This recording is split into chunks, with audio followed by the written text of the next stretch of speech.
Hello there and welcome to another one of these Lexical Lab 1 minute English videos. If you enjoy this video, make sure you subscribe to our YouTube channel and check out our website www.lexicallab.com to find out more about our online lessons. Every Wednesday morning I teach two groups of Ukrainian English language teachers, and every Wednesday morning the question on many people's lips is, how much longer do we have to put up with this war? How many more days and weeks and months and years of our lives will be stolen by this war? And every week the conclusion is quite grim.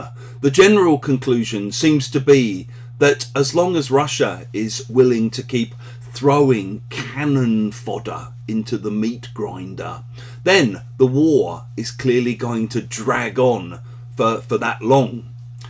If you talk about things dragging on, you basically mean that they continue for longer than is necessary and for longer than you'd like them to.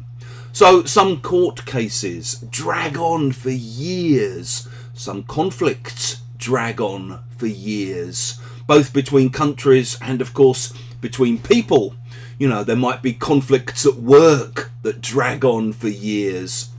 Maybe you've been in a meeting that felt like it was dragging on for years, because sometimes some meetings just expand to fill whatever space is available for them.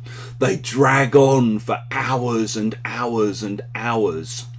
Maybe you've seen a film or read a book where the first half is great, but then the second half drags on longer than you wanted it to. And maybe, like my kids who've been enjoying Stranger Things up until the last series, you watch a series where by the time you get to the end, you feel like the whole thing's dragged on much longer than it could have done, really. If you've enjoyed this video, make sure you click the like button. Please do share it with your friends, your students, your colleagues, and in the comment section below, please do leave examples of how you might use drag on.